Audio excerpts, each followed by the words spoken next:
Good morning, everybody. You're with Oddspedia, looking ahead to game week 35 of the Premier League season. I'm Tom Rennie. No Edu with us today. He has had some technical issues with his setup in Bali. And so it's me, Tom Rennie, with you solo for the next half an hour, looking ahead to this Premier League weekend. Remember, go onto the Oddspedia website. There is loads of fun things you can do. Not only get the latest odds from the Premier League, Europa League, Champions League, La Liga, you name it. We have got it, but also join our monthly tipster competition. It's a new month, and so get involved right now for the end of the European seasons. And you can also get involved in rivals as well with your friends. You can join an existing group, or you can start a brand new rivalry today to really enjoy these last few weeks of the season. And look, just between us, the Premier League's it's a bit quiet at the end of this season. Look, I'll try and make it as interesting as possible, and we'll find some good bets, but you might need something like rivals to get you through the final 4 weeks of the season. Spice it up a bit. That being said, lots to talk about on game week 35. Let's get to it.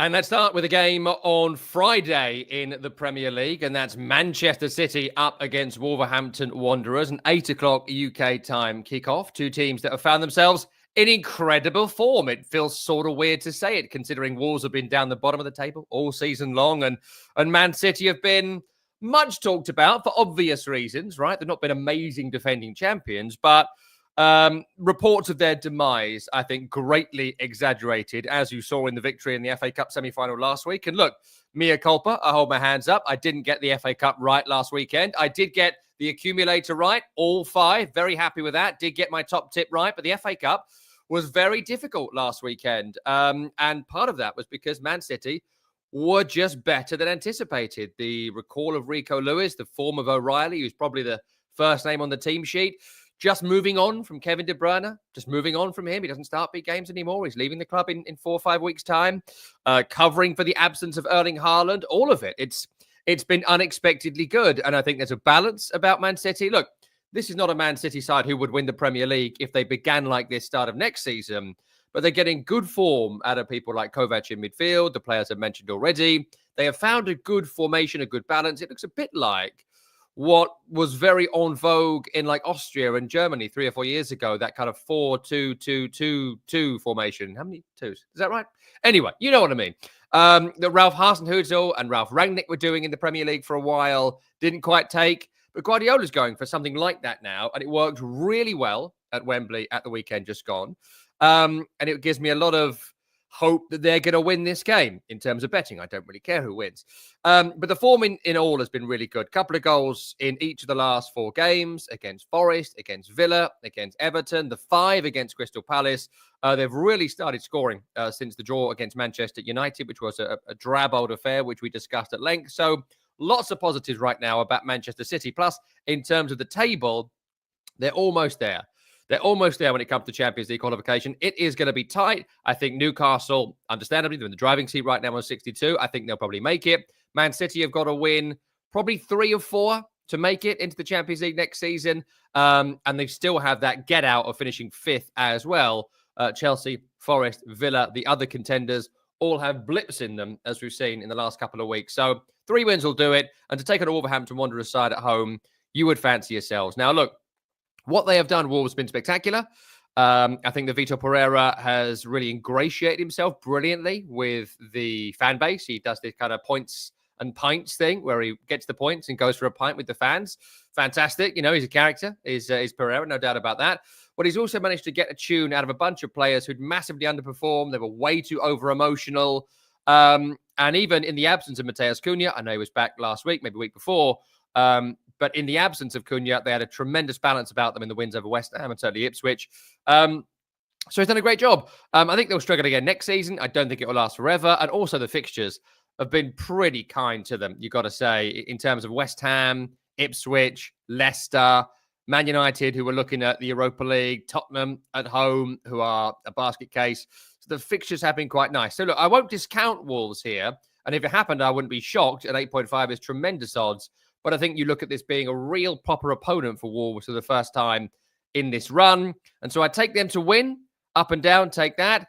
I also think both teams will score in this game because City's defence has not been amazing this season. Conceded 1 against Villa, 2 against Palace in the last couple of home games. So I do fancy Wolves, who have got real goal threat in Strand Larsen and 𝐿𝐴𝐴, 1 or 2 others. I think they'll score, but I think City will win. So City and both teams to score was 2.63.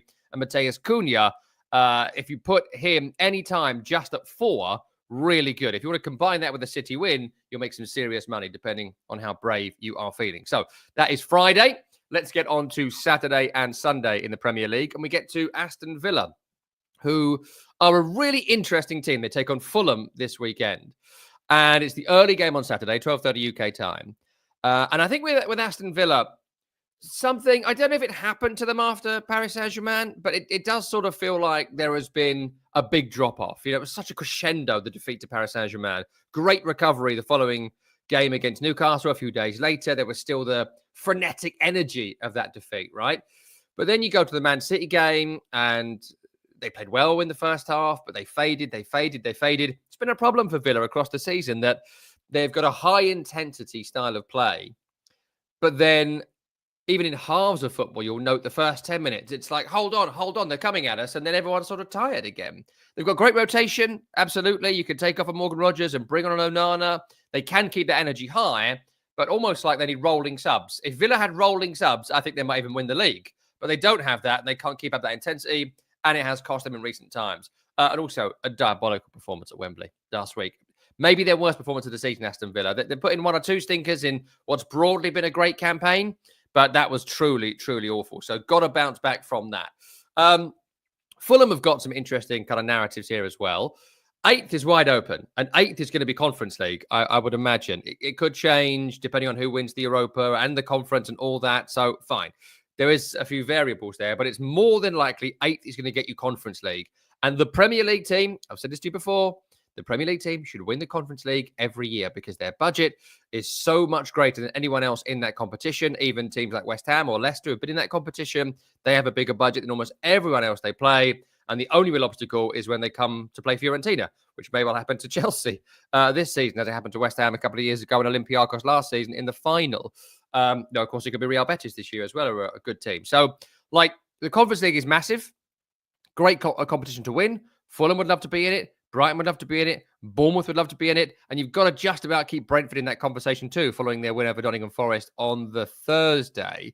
And 2 points separate them. So it's a great battle. And they're all excellent and inconsistent. And you just don't know who to gamble on.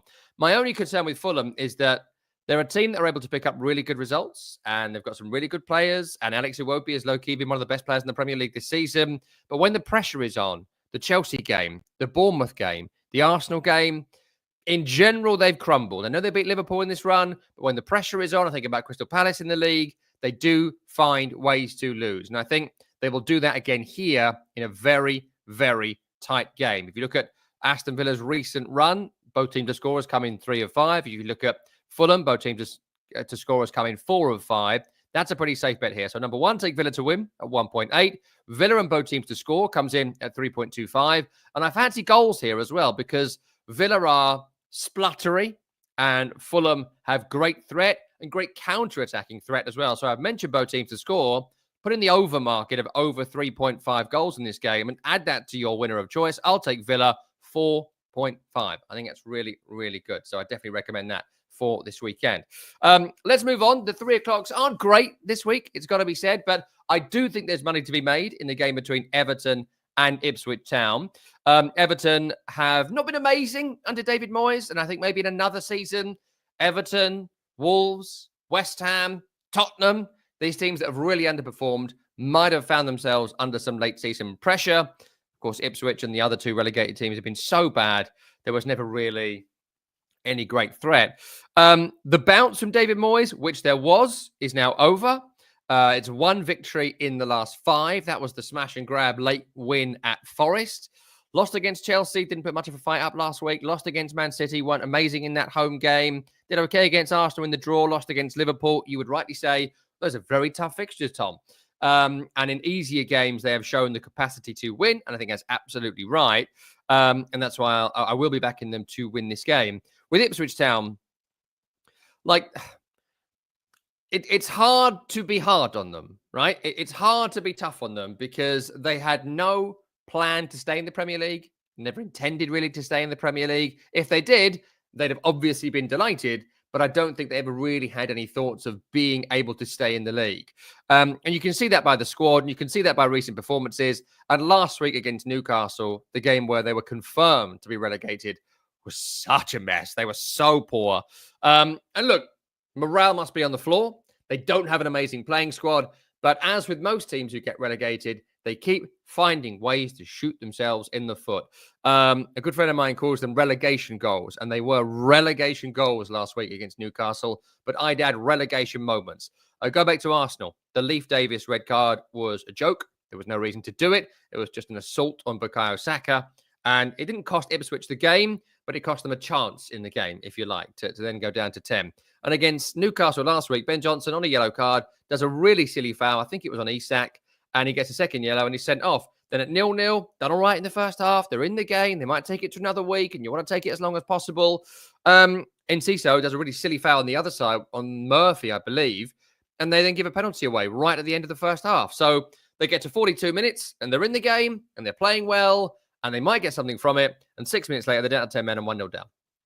And that is a relegation game. And that's what happened last week. The 4 centre-halves thing they did last week in the absence of the normal fullbacks worked okay. I think I'd probably look to bring in more conventional fullbacks in this game if I was Ipswich. They have Liam Delap who can score a goal. But beyond that, there's not really much positive you can say about Ipswich Town. So go Everton win at 1.62. I know they haven't won a lot of games this season. I know their home form has been pretty drab. I think it's 8 draws and 4 victories. So it's slightly bold to predict them to win. But Ipswich Town, already relegated and away from home this season, have picked up 3 victories, 9 defeats, and have lost 3 of the last 4. Take the Everton win. I can't see Ipswich Town scoring a goal. I mentioned Delap, but without him, I don't see anyone being able to score. Everton win to 0 is 2.5. If Everton score the opening goal, this game will be done. Can't see it being anything other than Everton win, so maybe look at the handicap market, 2-0 or above. Minus 1.5 is 2.5. And the other thing to bet on here is an Ipswich red. Leif Davis, Ben Johnson, let's make it 3 of 3. Ipswich red card anytime is 11. And they've obviously lost discipline. You can tell that by the red cards that are coming. So I wouldn't be surprised to see that happen. One game that is almost like get the championship next season started early is Leicester against Southampton. I don't want to waste much of our time on this game together because they're both down. They've both been so tragic in many ways this season. I will just say that of these two teams, it's Leicester who deserve to finish bottom. It's not Southampton. Look, Southampton are poor. They're very poor. But I don't think they've embarrassed themselves in the Premier League in the same way Leicester have. They came up with a manager with a philosophy that didn't work. They didn't particularly build well in the summer. All of that. But they haven't sort of humiliated themselves in the way that Leicester have, with the no goals at home, with the not being in the fight so many times. When Saints have lost, certainly when Ivan Juric was in charge, I know it's Simon Ruskin now, but when Juric was in charge, I think about Man United, 1 or 2 other games, they were in the battle. They were swinging, missing, but swinging. Leicester have not even been swinging. And there's actually been a little bit of a boost in the form as well, and now they're on their 3rd coach of the season, Saints. Did okay at West Ham, probably should have won that game, got a draw, and did okay last week against Fulham as well. So, look, I would struggle to back a Leicester win. They've not scored at home since December and haven't won at home. I think it was the West Ham game, December 8th, something like that, maybe a touch earlier. So, look, you can't go for a Leicester win. You just can't do it. So, take the draw at 3.75. Couple of scorelines I fancy. It was 1-1 at St Mary's early in the season. Either go 0-0 or 1-1 as a group. Comes in at 4.5. And then look at the individual scorelines that bring you in some money here. 0-0 is 12. 1-0 to Leicester is 10. 1-0 to Southampton is 12. I really like that. And I also throw in there Leicester win by exactly 1, 4.33. If they're going to win, it'll be narrow. If Saints win, it'll be narrow. If Saints win by exactly 1, it's 5.5. So a very tight, uninspiring, drab game of football that will finish as a low-scoring draw or someone will nick it at the end. And both teams deservedly getting relegated. Late game on Saturday is Arsenal up against Bournemouth. Just like one of the worst possible games Arsenal could have if their Premier League season mattered at this point. Of course, it doesn't because Liverpool are already champions and they've got a 5-point cushion between them and Newcastle and that whole Champions League qualification race below. Even if they lost this game and everyone else won, I still don't think they would lose the next 3 to not make the top 5. So not a great deal of risk for the manager going into this game. Plus, of course, the second leg against Paris Saint-Germain next week. That's the season. It's all there. And if you noticed during that game as well, I'm sure everybody did, it's not a deep squad. Like, you probably know this anyway about Arsenal. It's not a deep squad. They don't have too many players. They don't have a great strength in depth. And so because of that, I wonder how much they can rotate. I'm sure Arteta would absolutely love to rotate. But when you look at no Gabriel, no 𝐬𝐭𝐵𝐺𝐵 Jesus, no Jorginho, no Kai Havertz, no 𝐵𝐿afiori, no Tomiyasu, Ben White's just come back. How fit is he? Bukayo Saka's just come back. How fit is he? I would expect Raheem Sterling. I would expect Ethan Nwaneri. I would expect any possible change that Arteta can make before Paris Saint-Germain to make it. And that opens the door up nicely for a Bournemouth team who have, if not hit form, that might be a bit too strong for what we've seen, but they've certainly become really tough to beat. It's 3 draws in the last 4. It's 1 victory. That was the game over Fulham. And I think they would have gone on to beat Man United last week, but for a really poor refereeing decision, which was rescinded and overturned in 24, 48 hours, whatever it was. So Evan Nilsson is going to be fit for this game. And I mentioned already, a lot to play for Bournemouth. They, with a win and results elsewhere going their way, would take 8th. And again, 8th is going to be Conference League qualification. And with a couple of games to go, a Villa wobble, a Forest wobble, which is happening, Europa League straight up might be doable if you win your final 4. So lots to play for them. Lots of goal threat for them. The injury issues have really cleared up. So they have the options of 𝐿𝐵𝗿𝗄. Evan Nilsson's available. Semenyo is fit. The first choice midfield, bar Christie, is all there. They've been defensively strong across the season. Lots to like about Bournemouth, plus away from home. They have been a threat all season. And I think 6 victories and 7 draws on the road will tell you that. So really horrible game for Arsenal, and the odds are too tempting. And I note, actually, since I looked at this last night coming into this morning, the odds have changed already. So Bournemouth is now 3.5. So people are seeing what I'm seeing. They are seeing real potential for Bournemouth to win this game. So take that at 3.5. Arsenal are going to struggle to score. You can't rely on a Declan Rice free kick from 30 yards twice per game every week. And so if you take the Bournemouth win, which already is good odds, but add that to under 3.5, I've got that at 5. Bournemouth at under 2.5, that's a 1-0 or 2-0 victory, is 8. And they've conceded, I think, 26 goals away from home this season, Bournemouth. So it's about 1.5, 1.6 per game. They are good defensively. Got a bunch of players that are going to get picked off by Champions League clubs in the summer.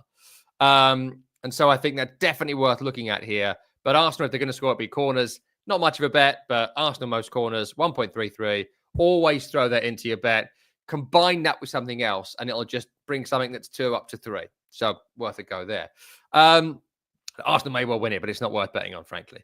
Right, let's get on to the Sunday game. It's a very busy Sunday because of Europa League in midweek. And we start with Brentford, who I thought was season over.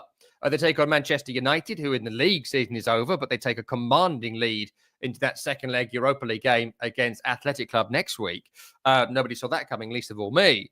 But Brentford have got themselves back into the mix. They had to put a run of results together. They had that great run at the start of the season, winning at home, but losing every away game. They've started winning away games, but the home games have been a bit of a blip.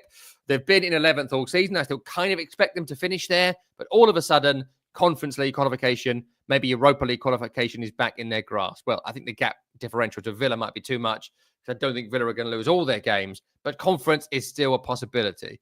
They've got 2 points to make up on Fulham. They're in that sandwich of kind of miscellaneous clubs, if you like, Fulham, Brighton, Bournemouth, and Brentford, but they've got every chance of doing it. It's no defeats in 4. It's 2 wins in a row, 2 draws before that. And 𝐵𝗲𝗼 is scoring again.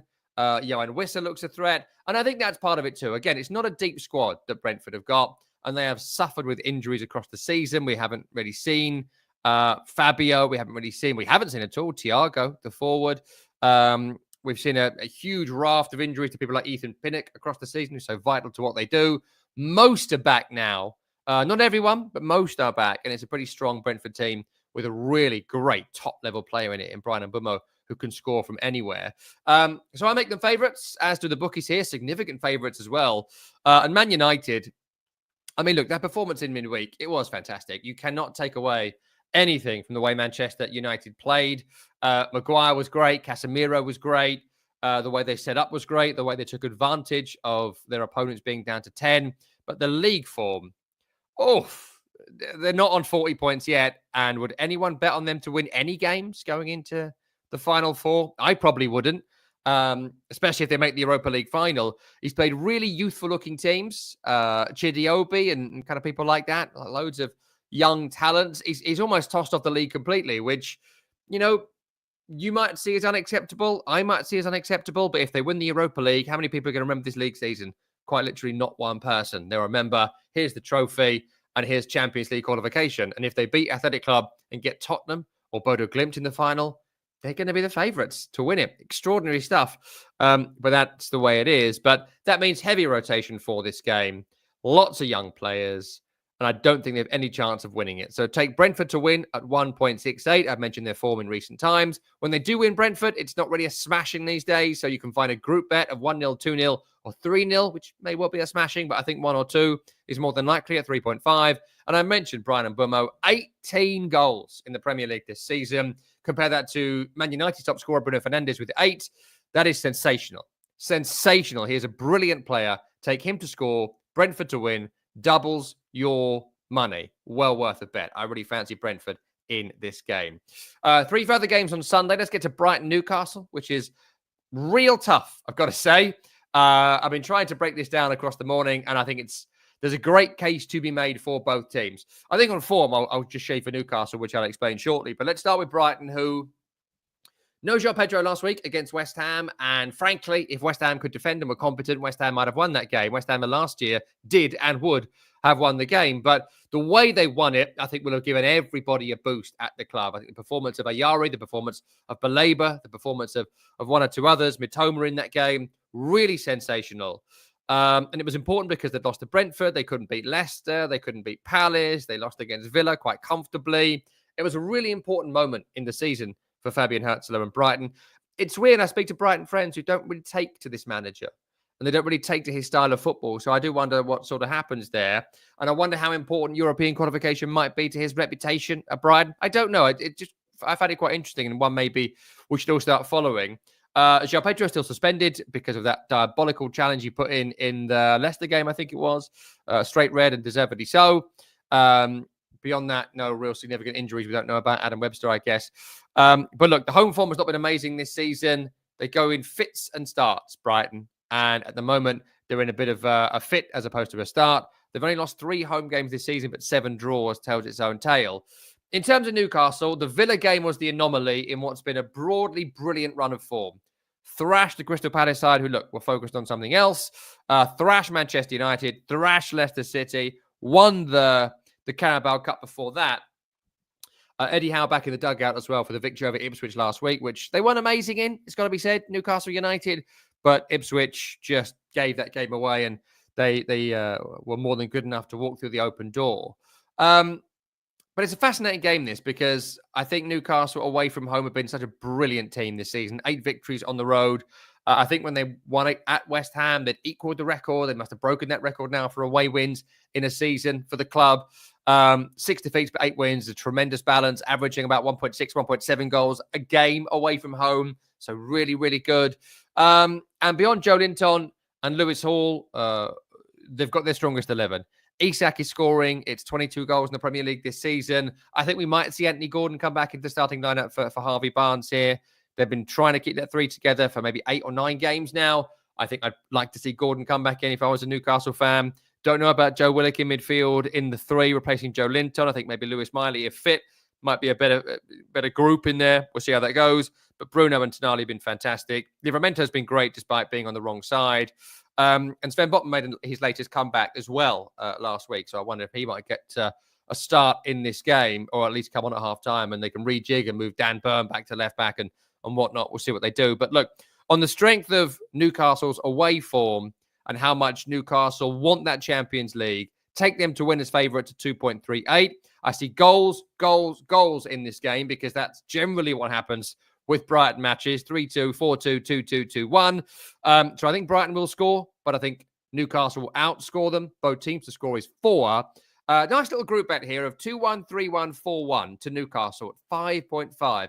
Really likely scorelines. 2-1 is the most common scoreline in football. And then when Brighton come at you, they come at you big. And then Newcastle on the counter with maybe 𝗵𝗵𝗿𝗲𝗀 coming on late. 𝐿𝐭𝐴𝐧𝐧𝐸 still on the field. Maybe 𝐭𝐴lum Wilson's come on for the final 10. You can see them taking a second, a third, a fourth, and going on to win comfortably. And if you've got someone who scored 22 goals this season, which 𝗍𝐿𝐴𝐧𝐸 has, you put him in anytime goal scorer with the score. That comes in at 3.31.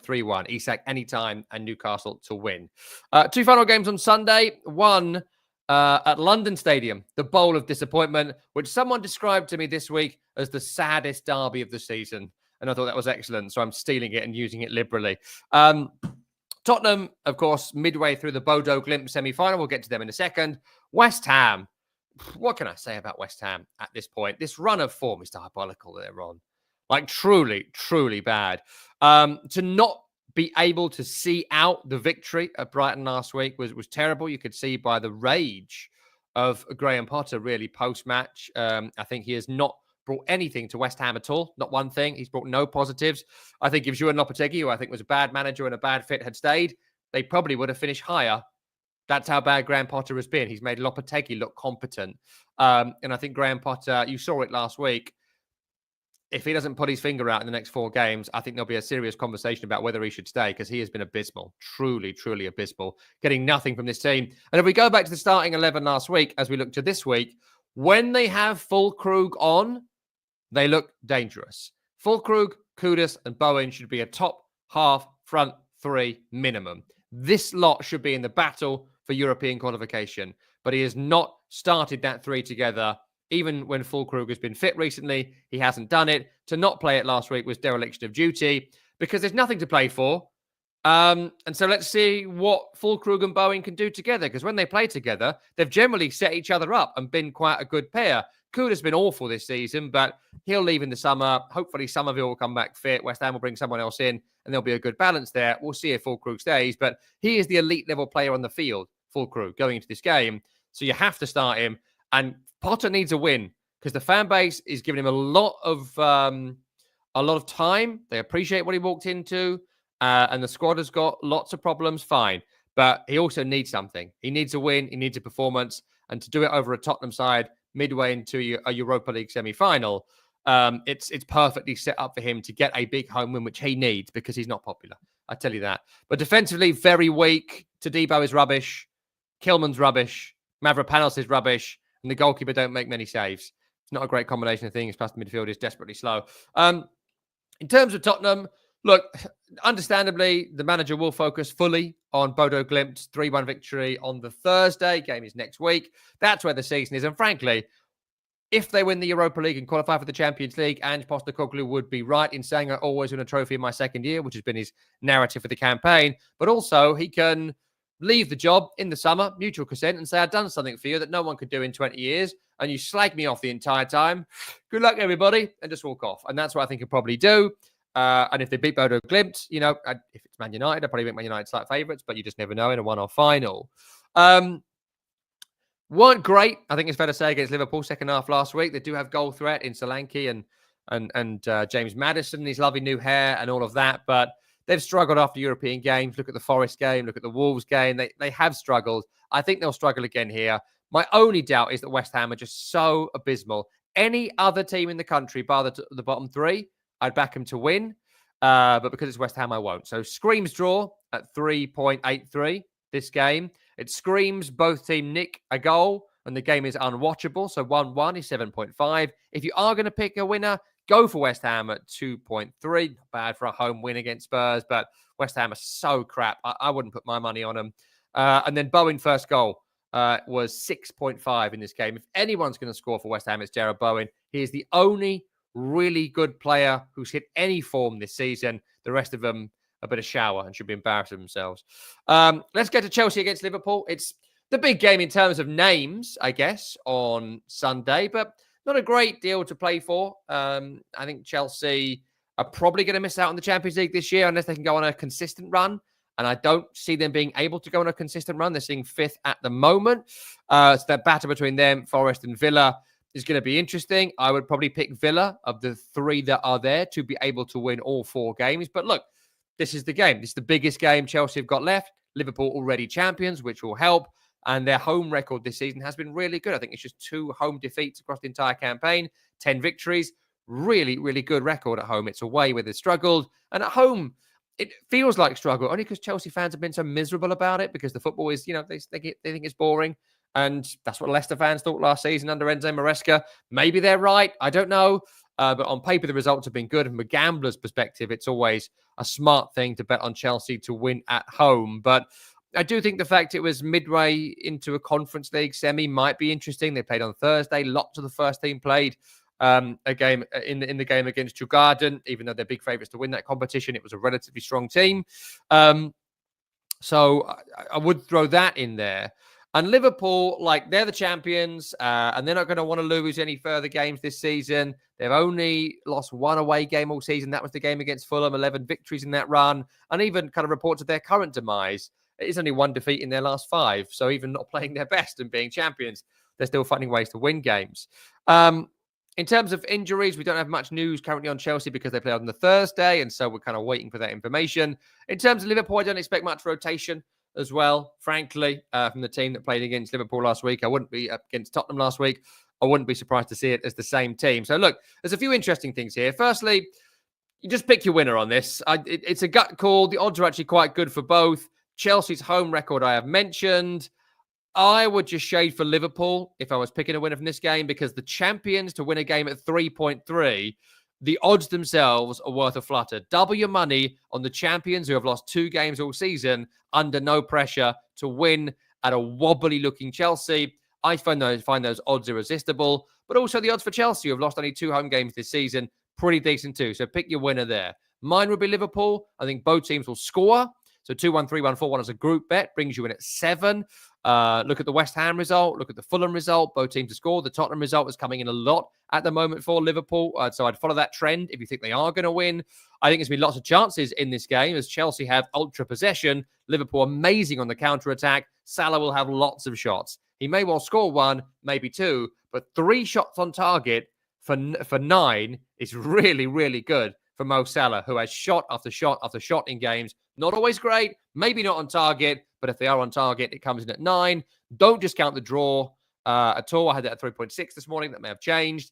If you do fancy Chelsea, you can get them to win 1-0 at 7 as well, which I think was really good odds to win a low-scoring game. So you'll know in 10 minutes of this game what it's going to be. On paper, I'd shade for Liverpool, but if the first 10 minutes Liverpool don't fancy it, low-scoring Chelsea win 1-0 at 7. It's quite nice, actually. So lots to bet on there for me. I would just shade for Liverpool. Monday night, one final game this weekend, Crystal Palace against Nottingham Forest. Real tricky. And in fact, I sent my bets over to the Oddspedia team before doing this. I rewrote this one 4 times because everything feels possible. And we've made a lot of money this season on this show from betting on Forest because the odds have been crazy. Again, Forest at 3.16 is sort of mad considering how many wins they've had this season, how many great away wins, and 9 away wins this season, and they're 3.16. I don't know. It's so tempting. So I did want to go for it.